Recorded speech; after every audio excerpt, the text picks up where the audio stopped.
Welcome back. Sorry, I have to scoot my chair. It's gonna be a bit noisy. We are reading The Reluctant Dragon. We're on night number 4, and The Reluctant Dragon was written by Kenneth Grahame, a Scottish author, and first published in 1898 or thereabouts. And where we left off, the boy said, "Please try and realize that you're a pestilential scourge." And I thought that was a funny line.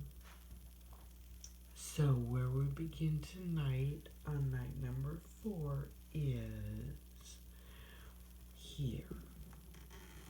The boy found it an easy matter to set the mind of his parents at ease about his new friend.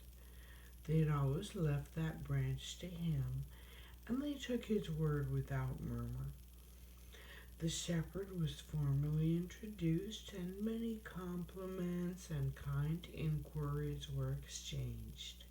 His wife, however, though expressing her willingness to do anything she could, to mend things or set the cave to rights or cook a little something when the dragon had been poring over sonnets and forgotten his meals, as male things will do, could not be brought to recognize him formally.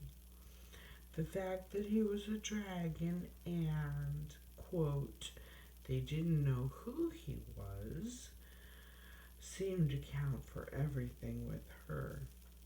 She made no objection, however, to her little son spending his evenings with the dragon quietly, so long as he was home by 9 o'clock. And many a pleasant night they had, sitting on the sward, while the dragon told stories of old times, when dragons were quite plentiful, and the world was a livelier place than it is now, and life was full of thrills and jumps and surprises. What the boy had feared, however, soon came to pass. The most modest and retiring dragon in the world, if he's as big as 4 cart horses and covered with blue scales, cannot keep altogether out of the public view. And so, in the village tavern of nights, the fact that a real, live dragon sat brooding in the cave on the downs was naturally a subject for talk. Though the villagers were extremely frightened, they were rather proud as well. It was a distinction to have a dragon of your own, and it was felt to be a feather in the cap of the village. Still, all were agreed that this sort of thing couldn't be allowed to go on. The dreadful beast must be exterminated. The countryside must be freed from this pest, this terror, this destroying scourge. The fact that not even a hen roost was the worse for the dragon's arrival wasn't allowed to have anything to do with it. He was a dragon, and he couldn't deny it, and if he didn't choose to behave as such, that was his own lookout.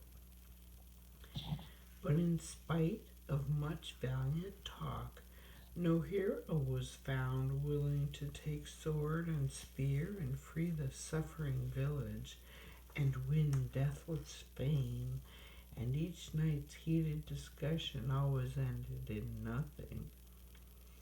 Meanwhile, the dragon, a happy bohemian, I love that word, lolled on the turf, enjoyed the sunsets, told antediluvian anecdotes to the boy, and polished his old verses while meditating on fresh ones. One day, the boy, on walking into the village, found everything wearing a festive appearance which was not to be accounted for in the calendar. Carpets and gay-colored stuffs were hung out of the windows, the church bells clamored noisily, the little street was flower-strewn, and the whole population jostled each other along either side of it, chattering, shoving, and ordering each other to stand back. The boy saw a friend of his own age in the crowd and hailed him. "What's up?" he cried. "Is it the players or bears or a circus or what?" "It's all right," his friend called back. "He's a-coming." "Who's a-coming?" demanded the boy, thrusting into the throng. "Why, St. George, of course," replied his friend. "He's heard tell of our dragon, and he's coming on purpose to slay the deadly beast and free us from his horrid yoke. Oh my, won't there be a jolly fight?" Here was news indeed.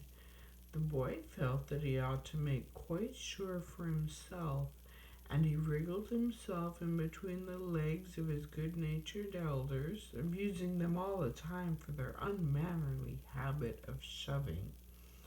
Once in the front rank, he breathlessly awaited the arrival. Presently, from faraway end of the line came the sound of cheering. Next, the measured tramp of a great war horse made his heart beat quicker, and then he found himself cheering with the rest as, amidst welcoming shouts, shrill cries of women, uplifting of babies, and waving of handkerchiefs, St. George paced slowly up the street. The boy's heart stood still, and he breathed with sobs. The beauty and the grace of the hero were so far beyond anything he had yet seen. His fluted armor was inlaid with gold. His plumed helmet hung at his saddle bow, and his thick fair hair framed a face gracious and gentle beyond expression, till you caught the sternness in his eyes.